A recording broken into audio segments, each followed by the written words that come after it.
adjust you guys a little until I sit down. So, welcome back to another Colorful Keto with Dori.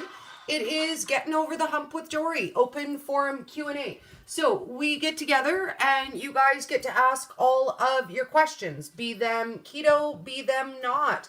Hello, Miss Lindy. I should move you guys closer on Instagram too so that I can reach you to see your questions and answer. If we have any, hello, Miss Lindy. Happy Wednesday.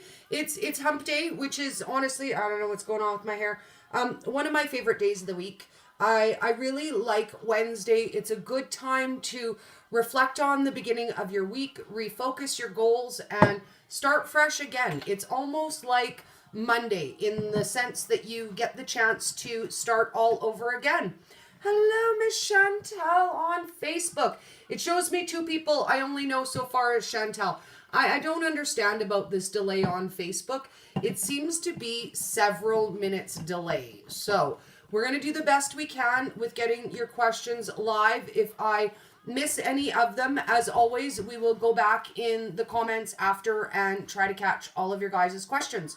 So, hello, Miss Cindy. Hello. It's so nice to see you today. I'm so glad you guys are able to pop by in the afternoon and hang out with me, have coffee in my kitchen. Oh, Karen, hello. Karen watches us from Cambodia, so it's so cool when she's able to catch us live and see.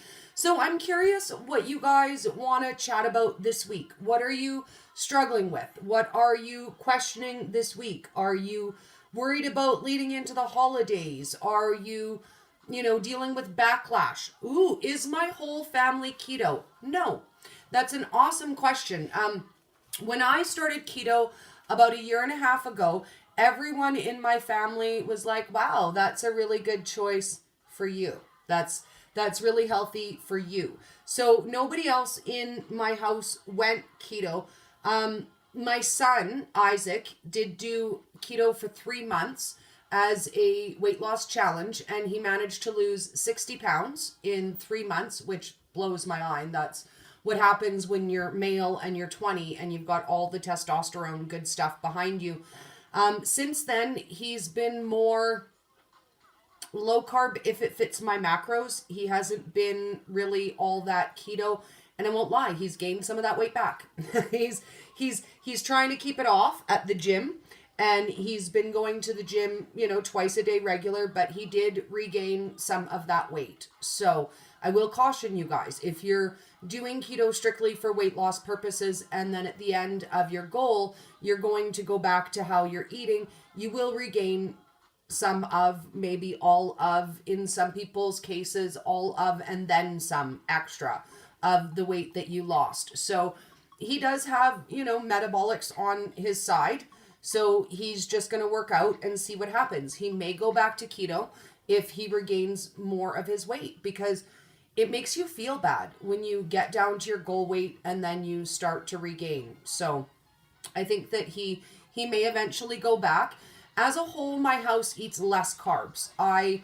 In the beginning, I still made them their carb side dish for every meal. Like, they still got a potato, a rice, a bread, a pizza, or whatever every single meal. To be honest, I cook them less often now. Like, they'll have to really bug me to make rice. Like, we'll have to eat things you would normally eat with rice 3 or 4 days in a row, and then be like, oh, no rice, before I'll eventually... I'll write down and make them some rice if I feel like it. But I just make less of the carby sides at my house now. And I will say that my fiance's lost 12 pounds just eating less carbs. And he still eats all of the regular junk food he would eat, right, on the go. He'll still have his double coffee and his donut and his burger with a bun. But he's managed to lose some weight just by having the one less carb dish that I make every day with dinner. So that's super, super helpful. Okay, we got a couple questions. Let's scroll and see what we got for questions. Cindy says, I'm getting too much protein. What are some ideas for a lower lunch protein, lower protein lunch? I just did a live a few minutes ago where we did a really nice shrimp dish for my first meal of the day, and that one's not a bad option for you. The dish itself only has 6 or 7 shrimp and then a lot of good oils, and I served it with my leftover cauliflower rice. That's a good one. Eggs have good digestible protein, but not large amounts of protein. So eggs make a nice light lunch. Tuna, fish, something that's very light, that digests easy. Things like you could pre-make up some hard-boiled eggs or a little bowl of egg salad and serve that over romaine lettuce and make like lettuce boats or something like that. I tend to gravitate towards a lot of veggies and dip myself. I won't lie. I will make more often than not a meat chip and then a little veggie platter, some cheese chips, and that's a good lunch for me that's got a high amount of fat and not too much protein in it. Okay, Lindy, hi, head over to Facebook. I have the same problem with protein a lot. And you know what? A lot of us do, because somehow along the way for our programming for the standard American diet, we believe we need more protein than we do. Like, we don't actually need as much protein as most people eat. A lot of people will go out and they'll get, say, for example, you know, a 12 ounce, 14 ounce, or 16 ounce steak, whereas you really only need about 6 ounces of meat per serving for the average female, unless you have specific circumstances where you need more protein than that. My best suggestion with not getting too much protein is add a little bit of fat to your protein. So instead of having an 8 or a 10 ounce steak, have a 6 ounce steak with a tablespoon of bacon fat or butter or sour cream on it to be able to get that extra fat without overdoing on your protein. And you honestly want to be adding fat to all of your meat. Even if you're cooking it in fat, you still want to add good healthy fats to your meats. Okay, BP, damn it, says, do you take any additional supplements to fight mineral loss, electrolytes imbalance, hair loss, etc.? I don't personally. I know a lot of people who do. I eat a small amount and I make sure I have a really, really good balance of all my nutrient dense food. I personally don't feel like I lack a lot of electrolytes and supplements. Now, I do have ways that I deal with that if I do. Like, and you can tell, if you're feeling dizzy, your electrolytes are probably low. You're probably not getting enough of that. I love these. If you've ever heard of the Ultima packets, I love these because they're quick and convenient. So when I'm on the go and I need my electrolytes, I'll grab something like this, throw it in a bottle of water, and I'm off and I'm on the way to go. If I'm at home, I will make up Ketorade, and I make it Unicorn Sparkle Ketorade because I can't just have Ketorade. But basically, Ketorade is magnesium, potassium, and salt. So you can use pink salt, you can use half salt, you can use new salt. And then most people will add a little bit of apple cider vinegar or lemon to it so that you're getting your good balance of everything that you need. And then I add a little bit of flavoring extract, some color, and some non-toxic sparkles, just because it makes it more fun. The kids are more likely to drink it. To be honest, I'm more likely to drink it. Like, if it's pretty and it tastes good and it's sparkly, I will drink it. I mean, I would make just a basic Ketorade and it would sit in the fridge for a month if it wasn't pretty and tasty and sparkly. So you don't have to add the flavors, the colors, the sparkles. For me, that's what makes the difference, though. That's what takes just a regular Ketorade drink and makes it something fancy. I will show you what sparkles I use. Now, I buy these... it's at a hobby shop in Calgary, close to where I live. But you can also order them online. I have seen them on Amazon. Now, what they're technically called is non-toxic luster dust. What they are is airbrushing sparkles. So they're made for cake decorating. They're made for airbrushing your cakes. And it takes the smallest, like teeniest little amount in there. And I'll show you what the sparkles look like because I have some of the sparkle vodka that we made just the other night together. So this is the copper sparkle, and then when you swish it around in your liquid, it does that. So they don't dissolve and they don't go away. They just, sorry guys, they just float around in your liquid. They will settle, but then they float around when you stir them, and that's what they look like inside of the liquid. So this one was a green peppermint vodka that we made. And then you can see that the sparkle just swirls all nicely in there, and it's just a teeny sprinkle. So you're not consuming a large amount of that, but it's enough to make it super fun. Like, super fun. And the sky is the limit with flavors, guys. Like, I have everything you can imagine, from banana to pina colada to strawberry to cookie dough, you name it. I have every flavor imaginable. And you can make your Ketorade in any flavor that you want. You could do a salted caramel. You can do a sour lime, I've done before.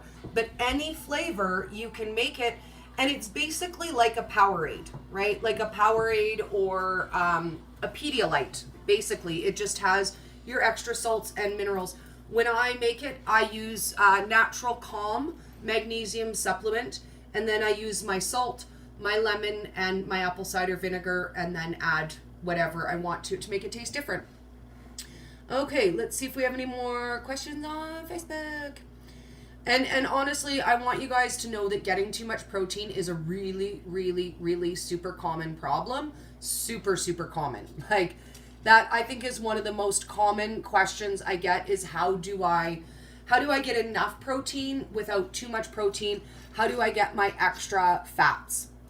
Okay, so we covered the sparkles. Do I use any cookbooks? I do, actually.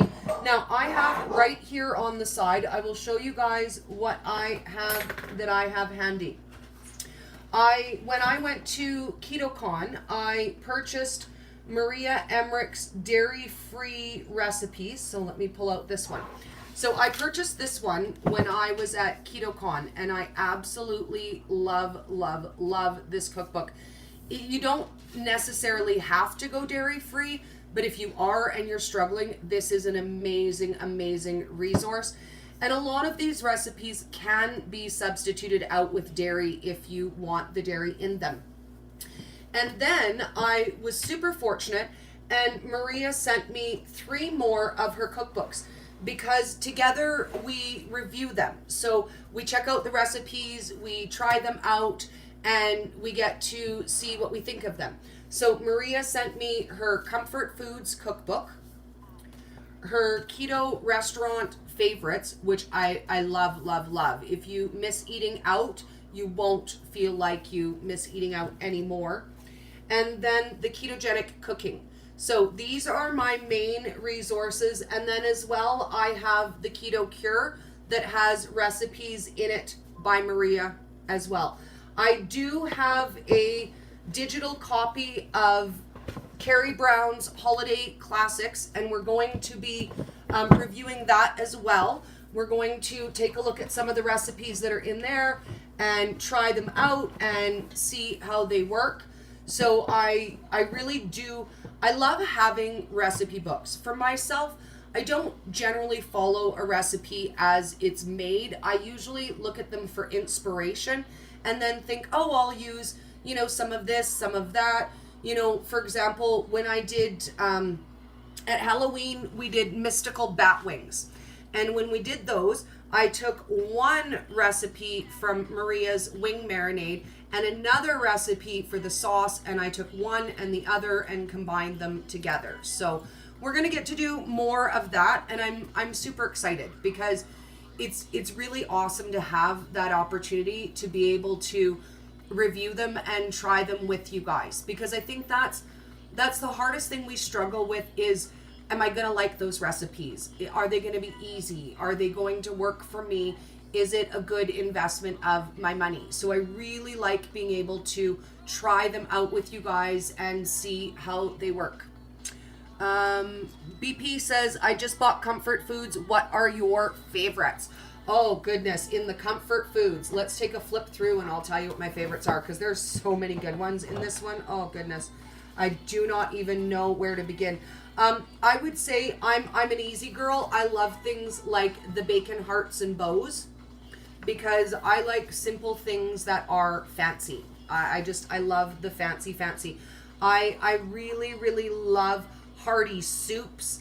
The chicken club hand pies, I think we're gonna do those because I miss pizza pops, right? And that's sort of that same kind of idea. So I think we're gonna try something like that. You can never go wrong with a classic fried chicken, right? You can never go wrong with the classics. What else is in this one that I absolutely love? Barbecue chicken lasagna. Like, seriously, how insane does that sound? Like, insane. And everything from, a full roasted chicken recipe to hors d'oeuvres and sauces and classics like duck au l'orange. Like, who doesn't love duck au l'orange? It's so fancy. I love duck.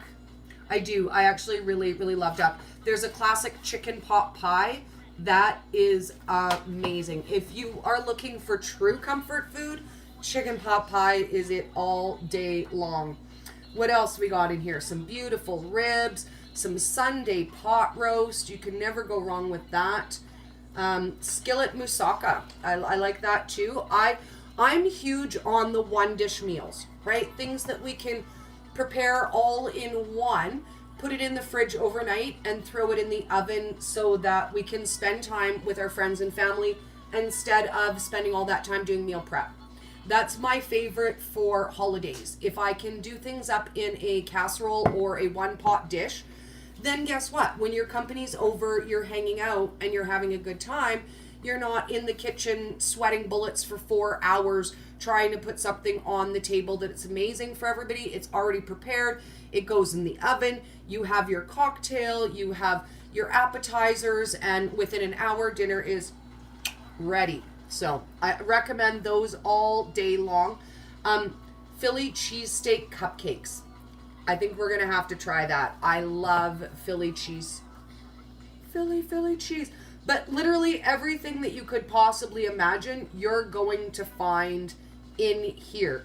Even a French fry substitute. So if you're looking for the comfort foods, come find the comfort with Maria. I'll tell you what. Let's see, what's this one? And we haven't got to do a lot of recipes yet. We've only just started, and then Halloween came. So we did quite a few Halloween recipes. So coming into the holiday season, this will be our focus again. We're going to focus on Maria Emmerich's comfort foods, and then we are... The door. Well, yes, Isaac left the door open when he took the dog out. I realized that. I could feel the chill too. Okay, sorry, distracted. I was saying something. Oh, yes. We're going to concentrate on... I tell him every day not to do that. He doesn't listen. He figures he's gone 5 minutes. It's fine to leave the door open. And I'm like, no, it's not fine for 5 minutes. So we're going to focus on the comfort foods. And we're going to focus on doing some of Carrie Brown's holiday recipes leading into the holiday season. So you guys have Thanksgiving upcoming. We already had that in Canada, so I'm ahead of the ball. I've already got a whole bunch of seasonal recipes that I recently posted, and I've got them all in a playlist. So I'll show you guys where you can find those on YouTube, because I think that there's a lot in there. Sweet potato pie to faux sweet potato wedges. There's some really fun stuff in the fall collection. So if you go to my YouTube channel, which is Colorful Keto with Dori, and then click on libraries, I have a library called, I believe it's called Keto Fall Family Favorites. It has 42 videos in there as we speak. So we've got dairy-free cheesecake, sweet potato wedges, sweet potato pie, pumpkin mini donuts, pumpkin spice latte. We've got spicy chicken antipasto salad, no-bake cheesecakes, pumpkin spice butter, all different kinds of awesome things and side dishes that you can make up for the holidays. Everything including keto chicken nuggets and no-fail bacon mayo. So you can find a lot of awesome fall dishes in that collection. And I also included our game day collaboration. About a month ago, we did an awesome game day snack collaboration, and I included those in the fall dishes because they're great fall fun food. We've got keto fathead hot dogs, Philly cheesesteak meatballs, jalapeno pickle poppers, guacamole, and some really awesome wings from Headbangers Kitchen. So that is also in the fall collection if you're looking for those recipes. And I think I have one that's specifically festive for more Christmassy recipes that I built last year. And that one has, it's got the recipe to make my glitter. So the DIY glitter that I make out of gelatin, it's got the recipe for that. It's got our eggnogs, our Christmas cookies from last year, and a couple recipes from other people that I like in there as well. So I do spend a fair amount of time collecting my YouTube videos into libraries for you guys so that it's easier to access what you're looking for. For example, I have a video library that is just all of my Q&As with Dr. Ken Berry. So if you're looking for old videos from before, some of them are only on Facebook, some of them made them to YouTube, but I have a whole library of them together. What other kinds of libraries do I have in here? I try to group things as best as I can for you guys so that it's easier to find them. The same on Pinterest. If you guys use Pinterest for recipes, I do have Pinterest, and I have everything all split out in boards that separates your recipes from one from another. Like one, for example, is 1 minute breakfast, 2 minute snacks and desserts, but I try to separate them all into fairly easy to navigate boards that you guys can find what you're looking for. For example, if you just want to see all of my unicorn recipes, you can go to Unicorn Lover on my Pinterest, and it has just a collection of unicorn things I like and my unicorn recipes. I have, if you guys follow me for my hair, I have lots of my hair. Lots of my hair pictures on Pinterest as well. If you can actually see probably the last 3 years of my hairstyles on Pinterest, if you're curious what I always do with my hair. I believe I have the last 3 years of hair documented on Pinterest. So things like, funny Snapchat videos. I have collections for things like when I do lives with Nancy from Keto for Real Life People. But everything is all split up. Like this one is called 1 Minute Delicious and Healthy. And every recipe in here is something that you can make in 1 minute or less. So it's got the Southwest barbecue shrimp. It's got beef zoodle soup. It's got all kinds of neat, fun, easy. You can make them up in 1 minute recipes. This one even has dairy-free cottage cheese. So lots of interesting things that you guys can find on Pinterest as well if you're looking for food ideas. Okay, let's see. I'm making you hungry. I know, Teresa. I'm good for that, girl. I'm like so good for making you hungry. We just chat foods. Because you know what? At the end of the day, it's the food that makes keto, right? Like we can be as dedicated to a way of living as we want, but it's making our food fun at the end of the day that makes us keto long term. That's, what makes us not be dieters. We are lifestyle livers. We are not dieters. We're not, most of us. I mean, maybe some people have goals. Isaac had a goal. He wanted to lose 60 pounds. And after 60 pounds, he was okay with no longer, being very strict keto. But I think for the most of us, once we come to keto, we realize this is it. Like, this is the bomb dig, yo, and there's no going back. Like, I love everything about my food. I enjoy it so much more. I eat better than I ever did. I have more variety. And it's funny because people say, oh my God, a diet is so restrictive. Like, I couldn't diet. I don't know how you do it. But it's not restrictive. Like, it's actually not. I eat cake more often than I used to. I have pie more often than I used to. I have pizza. Anything that I want to have, I can have it in a keto or low carb friendly version of it. So I don't really feel like I miss out on anything ever to binge. And for me, that was the secret, because I think I was the queen of the binge eaters. Like, I really think I was the queen of the binge eaters, because as soon as I would start to deprive myself of something, I would almost start keeping track in my head, like healthy points, right? Like, oh, I had a salad today, healthy point. Oh, I had, half of this or half of that, healthy point. And I would gather them up, and at the end of the week, I would spend my healthy points on junk food. Oh, look, I did 6 healthy things this week. I could have a donut or 5, right? Because I was a really good girl all week long. I didn't have any donuts all week. So on the weekend, I could totally have 3.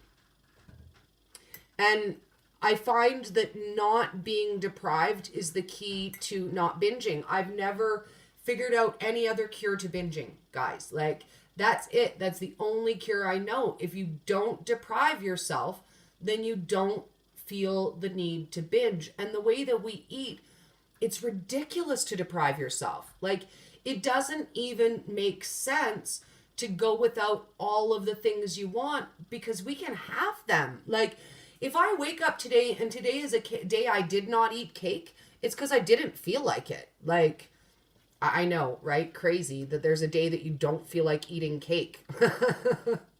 But it's the truth. I know that if I felt like having cake this afternoon, if I wanted to have cake this evening, I don't have to budget for that. I don't have to plan for that. I don't have to plan a week worth of healthy eating before I can have it. I can just make myself a keto mug cake and have it. Right? Have it. I can have what I want every single day. And you know what? I yo-yo dieted. I think we all yo-yo dieted. I don't think any of us ended up here because we never tried any other diet or we never tried any other way. I think universally, we all tried every single way imaginable. Like, hands up, did you do the cabbage soup diet? Did you do Weight Watchers? Did you do the Slim Fast pills? Did you do the shakes? Did you do Dr. Lefebvre? I mean, name all the diets that you can. Let's be honest, ladies, we tried them. Like, we tried them and we failed them. I tried them and I failed them, at least.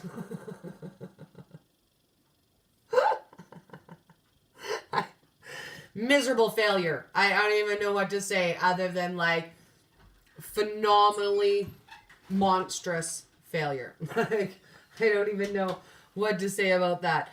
But in every diet that I tried, that was the key. It was depriving myself. It was going without. It was, salads and greens and no fats. And everything was high carb, low fat. And I couldn't figure out why I kept gaining weight. I did the I kind of did the diet my doctor said for 3 to 5 days at a time, and then I would binge. I can't say I really did the diet my doctor gave me, but my doctor would say things like, oh, if you're hungry, Dori, fill up on things like rice because they will expand in your stomach and make you feel full longer. And now I know that rice breaks down right into sugars and goes exactly where I don't want it to. Or things like diet food back in the day was plain popcorn with nothing on it, right? Plain popcorn. Hello, Jean. That was diet food. It was gross, but we ate it. So I would sit down to my big old gigantic bowl of just popcorn, no butter, no seasonings, plain. You may as well string it up for decorating a Christmas tree. It tastes that good. But I did it because I felt like it was diet food. I felt like it was what I could be full on and not be overeating. So instead of eating the things that I should have been eating, like protein, vegetables, and fat, I was just filling up on empty carbs. Empty carbs. Pasta, rice, potatoes. When I think about the portion of my old plate, half would have been a pasta side dish. So pasta, rice, potatoes. And then your quarter serving of meat and your quarter serving of vegetables. Now, when I eat, I still eat the same amount of meat, but I eat 2 little bits of vegetables and no carb side at all. And I throw my fat on top of there. And I'm fuller. I'm more sustained. And I enjoy the meals that I'm eating more when they're well balanced. And you can tell the difference, right? Like, you know when your body is really, really lacking something because you'll really, really crave it. Brussels sprouts, if I don't have them every couple of weeks, I crave them. And for days, all I can think about is Brussels sprouts. That means my body needs those green leafy vegetables. And listen to your body when it's hungry. Listen to it when it tells you what foods work for you and what don't. Because not everything that everybody else eats is going to work for you.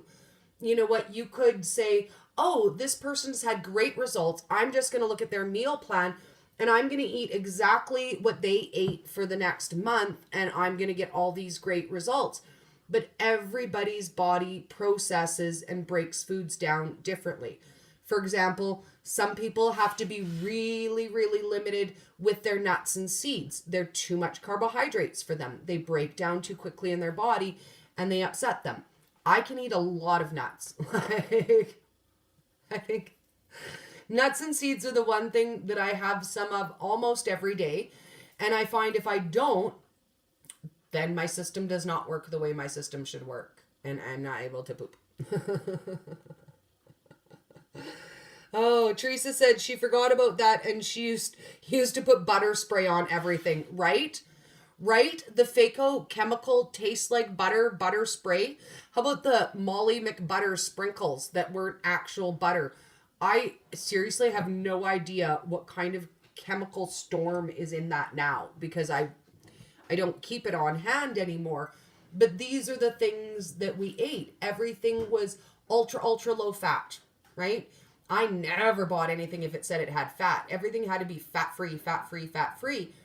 And I thought that was the key. I could buy my, sweet creamer with all of the sugars in it as long as it was fat-free. Because it was the fat that was an issue, not the 64 grams of sugar. Oh, I feel so smooth when I say that out loud now. I'm like super smooth. Oh my goodness. Yeah, and now I'm wanting butter all the time. I never even used to like butter, actually. I won't lie. I used to like margarine. As evil as margarine is, I used to like the taste of margarine over butter. My taste buds have changed and I love butter now. I could literally just eat it out of the butter dish. Like, it's sad. One of my favorite things to do, and I'll show you guys because I'm just sitting here.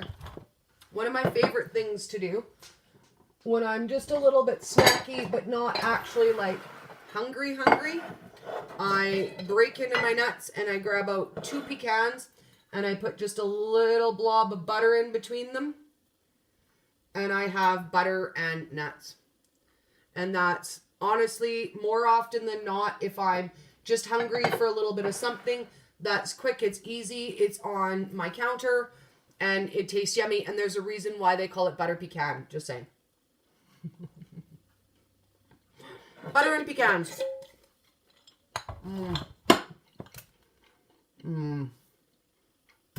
So nice.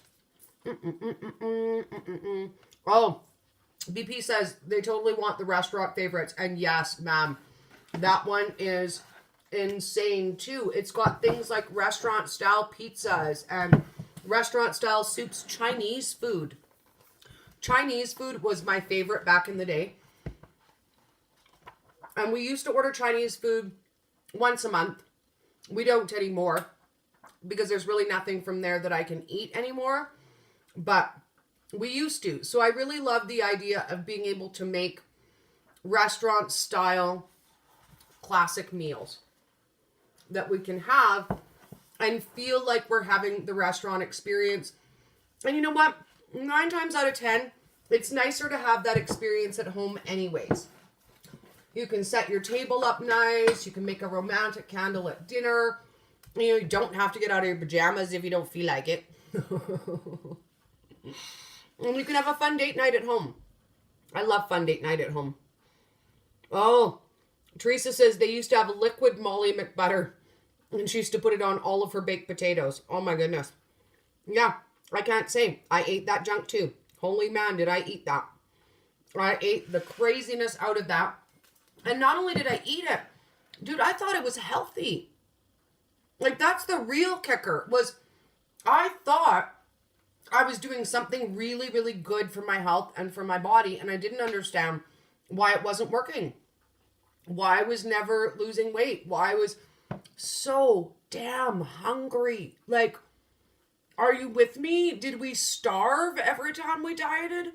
Every time we tried to restrict? Every time we tried a brand new miracle diet? I was starving, like, all day, every day. I just was hungry and miserable and irritable because I was so dang hungry. Like, on keto, I don't feel hungry. I don't feel like I'm counting down the minutes till my next meal, because you know what, I'll eat when I feel like hungry, and I won't when I don't, and it's not the end of the world. I don't have to be on a set schedule. I think I also did, and I'm sure most of us did, remember when we were told to eat 6 small meals a day? Because that is better, and it allows your body to break that down better. Like, 6. I eat 2 meals a day now. 2. And back in the day, I was trying to eat 6 meals a day so that I could lose weight. And the truth of it is I was feeding my body when I wasn't hungry, and then wondering why I could never feel full, right? You never, at least I know for me personally, I don't think I ever really knew what the feeling of hunger or full was. I mean, I knew overfull. Like, I knew overstuffed. I knew that feeling when you're like, oh man, I'm so done. I'm gonna go get me another plate. I remember the feeling of going to a buffet for dinner and not feeling like you got your $7 worth if you didn't eat like 4 or 5 plates of food. I don't forget that, I'll tell you what. But I don't miss being hungry. I don't miss starving. I don't miss thinking about food all the time. And Karen says that was her. She used to think about food all of the time. And it was literally every waking moment, you know. Every single moment of the day, I was focused on food. You know, was it going to be my next meal? Was it going to be a snack? Was it going to be... I would pre-plan the food I was going to eat that I knew I wasn't supposed to, and then plan how I was going to get away with it and nobody would catch me. Like, the amount of effort that I put into eating junk was insane. Like, the amount of effort that I put into that was crazy. If I had transferred half of that energy into eating healthy instead of figuring out how to not get caught eating junk, might have been more healthy. Just saying.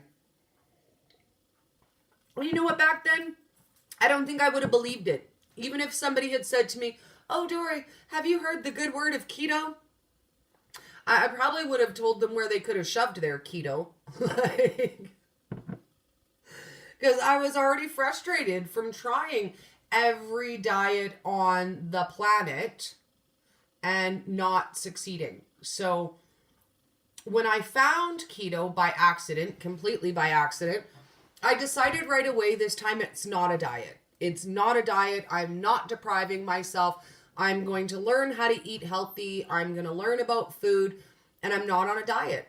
And I think for me, in a crazy way, that made all the difference in the world. As soon as I told myself out loud it wasn't a diet, then I gave myself the freedom to not punish. Okay? I think the worst part about dieting was the self-punishing, because you would do really good for a day or two and then you would fall off and then you would commence to punishing yourself. Oh, I'm stupid. I've got no willpower. Clearly I'm meant to be fat forever. Everyone's right. And you just start to beat yourself down into a pulp. And releasing myself from that diet treadmill changed that for me. Knowing that, you know what, I don't have to do it perfect. I'm just making an effort. And I decided right away, if I made one healthy choice every day, I was a rock star, and that's all that mattered. I'm a rock star. The first day I put 5 sugars in my coffee instead of 6, I was a rock star. I made my guy celebrate with me. I danced around. I made him congratulate me. And he thought it was silly, but it worked. And it was what I needed to know that I was making a choice, and I was making a healthy choice. Even if it wasn't every single healthy choice at once, today I made one. I made one good choice. I had less sugar in my coffee. Go, Dori, you're a rock star. And we really need to allow ourselves those small celebrations. If you are waiting, until you've lost 5 pounds, 20 pounds, 50 pounds to celebrate, you're going to be sad. You're going to be sad the whole way along. Celebrate every little piece along the way. Celebrate today's the day I made it all the way up a flight of stairs without being winded. Today's the day I was able to sit on the swing at the playground and not cry. Like, every little bit is important. Every little bit matters. Every small victory matters. They all matter. The first time you sit down on the toilet and realize you can see the toilet seat around your thighs, celebrate it. I don't care. I don't care if everybody thinks you're crazy. I don't care. Put on the parade music and make your family dance around the house and do the I saw the toilet seat dance. I don't care, but celebrate it. Celebrate it any way that makes you feel good. You know what? Go out and buy yourself a celebration bracelet. You know what? Today is the day I made it all the way up the stairs. I'm buying myself a bracelet. You know what? Spend $2 on yourself to celebrate that you had a non-scale victory.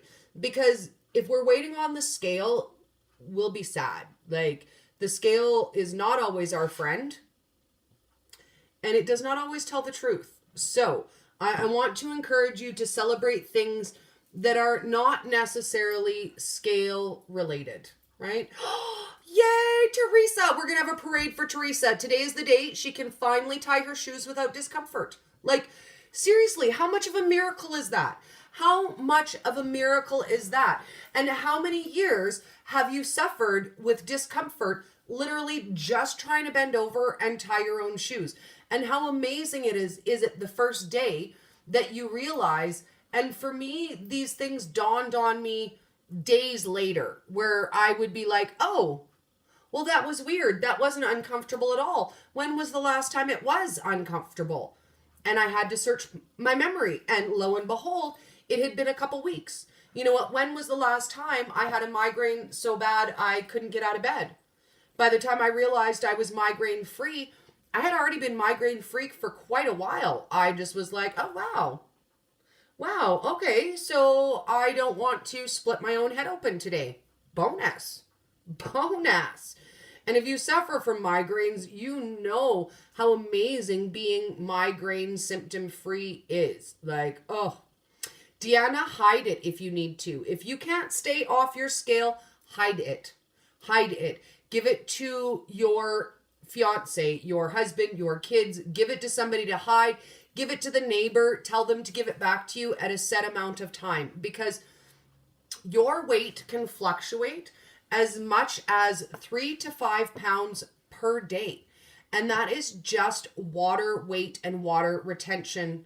So if you're on the scale every day, gonna hate yourself. Like, I love you, but you are going to hate yourself if you're hopping on the scale every day.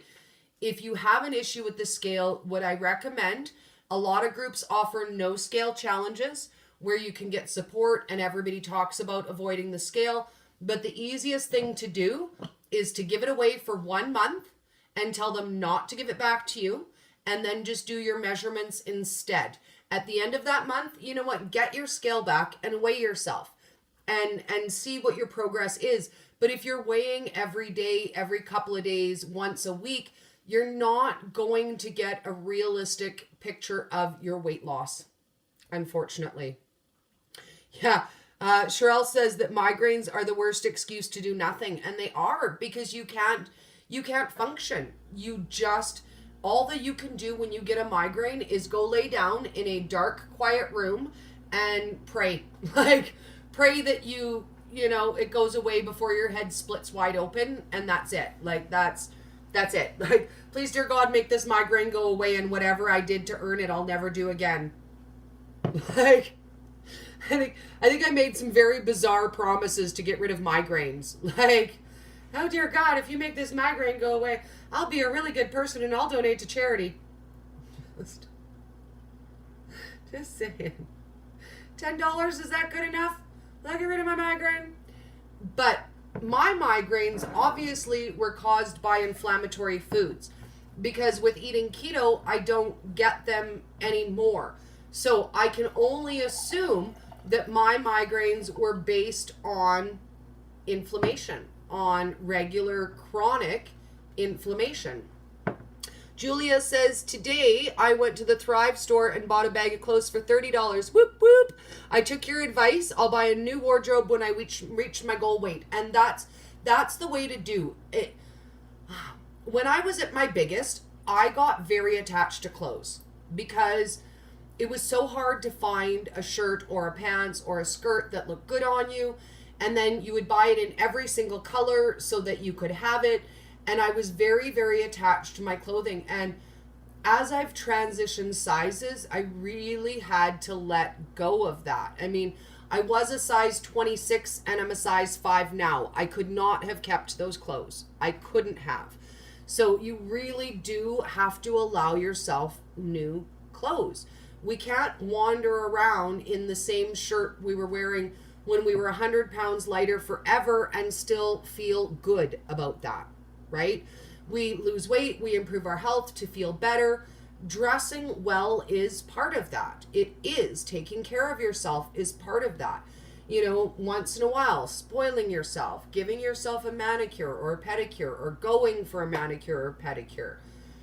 Giving yourself a haircut or a color touch-up, or going to get one done.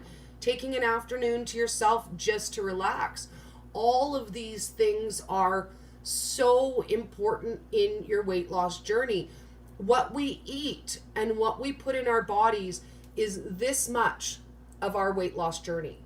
Everything else around us affects how we lose weight. If it was just about what we eat, we would all lose exactly the same amount of weight in exactly the same amount of time. There would be no other factors, right? Are we sleeping enough? Are we eating enough? Are we getting enough electrolytes? Are we getting enough water? Are we under a lot of stress? All of these things affect our weight loss. And stress is a big one. Stress is phenomenally huge. You can be doing absolutely everything right, but be under so much situational stress in your life that you won't lose weight. Stress raises your cortisol levels. High cortisol blocks weight loss. So if you're under a lot of stress, you're probably not losing weight. So here's the real irony. What happens if you're stressing out about not losing weight? Like, there's an ironic question, like, which came first, the chicken or the egg? So if you're stressed out about the fact that you're not losing weight, guess what you're not going to do?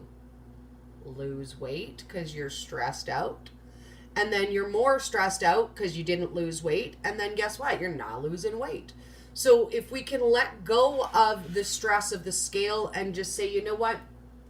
Today I'm eating better. I'm feeling better. I am making strides towards a healthier life. And I am a keto rock star. Then we already won. We already won, and everything else will fall into place. It can be that simple. Like, I don't find keto is complicated. I think a lot of new people think it's complicated, and I think it can be complicated. I mean, oh man, like, you can make that hella complicated if you want to. But at the end of the day, all we need to do is make sure we're adding fat to everything. Everything, everything, everything. Like, man, put cheese on your bacon. Like, add sour cream, avocado oil, heavy butter, all of our good fats. Add that to literally everything you eat. So say, for example, on your plate, you've got steak, cauliflower rice, and broccoli. Throw a pat of butter on your steak, throw some sour cream on your cauliflower rice, and throw some bacon fat on your broccoli. And then you're laughing. You've got your fat on every piece of your meal, and you get to enjoy all the different flavors in one meal as well. And I think that's my favorite thing. Like, my God, how much flavor does the fat have? Like, all the good fats add all the good flavors, and I get that variety in every single meal. You don't have to use the same fat for every dish. You can have, melted MCT oil. You can have MCT oil on your salad, sour cream on your cauliflower, butter on your steak, bacon fat on your veggies. And you can mix that up and enjoy a variety of flavors every day. And I think more than anything, what I wish that people understood is that keto is food freedom. It's really not restriction. It is food freedom. For the first time in my life, I have a healthy relationship with food. Food does not control me anymore. And that is keto. If I started eating sugar again, if I started eating carbs again, all of those things would come back. I would start binging again. I would start hiding my food again.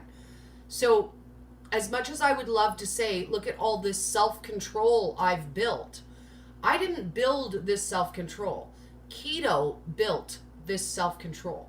Keto keeps me satiated and satisfied and feeling like I'm not missing out. I don't have any more willpower than I had 2 years ago. It's all the keto. It has nothing to do with how much willpower I have, and everything to do with just accepting the freedom, the dietary freedom that eating this way gives me. So I'm going to sign out. It's time for me to go pick up my brother. We're going to get together later this evening to do a orange vodka chocolate cocktail. We're going to do like a orange chocolate creamsicle cocktail this evening. So we're going to get together to do that.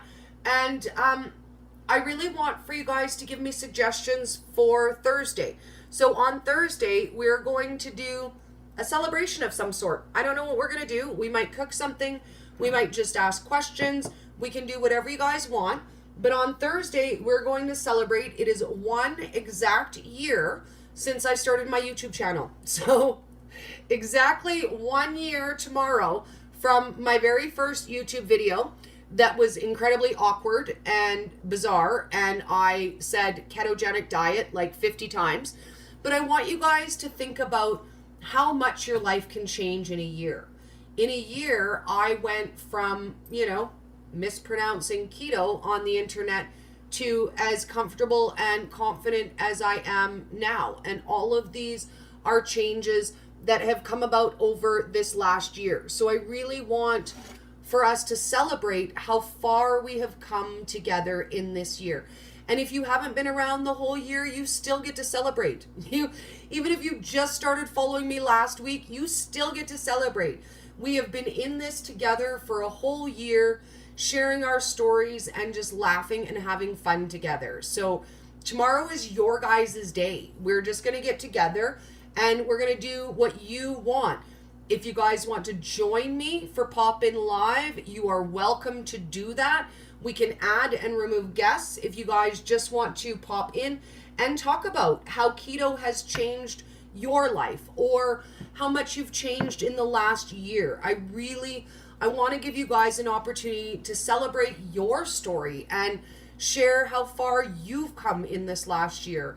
And then we can look at some of my videos and giggle, giggle about how far I've come in this last year. Okay, so BP says, what leads to hair loss? Too much protein, not enough protein, too much, too little fat. Okay, so a bazillion different things can lead to hair loss. Stress is probably your biggest factor in hair loss. I've heard a lot of people say, if you're losing hair, have more protein, have less protein. Some people experience a little bit of hair loss when they switch over to keto. It should level out and repair itself on its own. When we discuss this on live with Dr. Ken Berry, he assures me that the hair loss is not keto related whatsoever. He's like, I'm sorry, Dori. I'd love to tell you that it's the keto, but it's not. He said, you know what, you're in your 40s. There are other factors. You probably would have been losing your hair regardless of whether or not you were on keto. So minus the initial shock to your system from changing your diet, the hair loss should stop on its own. For example, when I had my surgery, I lost a lot of hair, almost half of my hair. Within 3 months, it leveled out, the hair loss stopped, and it started growing back. So if it hasn't leveled out and stopped on its own, then I would consult your doctor and say, hey, this is what's going on. I'm having an abnormal amount of hair loss, and see if there's something else. Chances are you're deficient in something. And I would suggest getting a full panel run so they know what you're lacking and why you're losing hair. But it's not normal. It's not directly keto related. So we can't really just fix it with diet because I don't think it's directly keto related.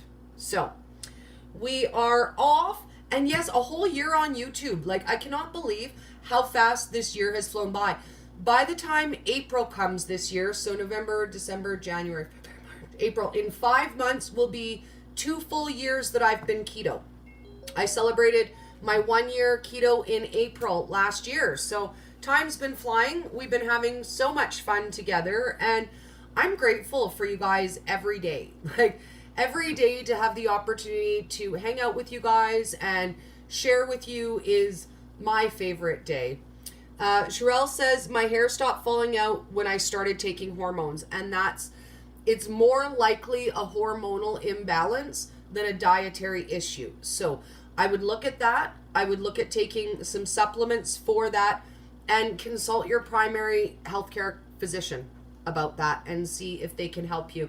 I would much rather see you go through treatment that way than look at, hair replacement creams and stuff like that. But again, those are options if you need them. So have an awesome day, guys. And we will get together later this evening to have a cocktail. I'm so excited. I'm really excited to hang out with you guys and just have a drink. We're going to do like we did last night. We're going to mix a cocktail and we're just going to chat. The evening chats with alcohol, they come with the language warning, just in case. Don't bring your kids to the cocktail hour. I love you, darlings. We shall see you soon. And as always, be more colorful, have more fun, and for the love of everything, just love your food. Bye, guys.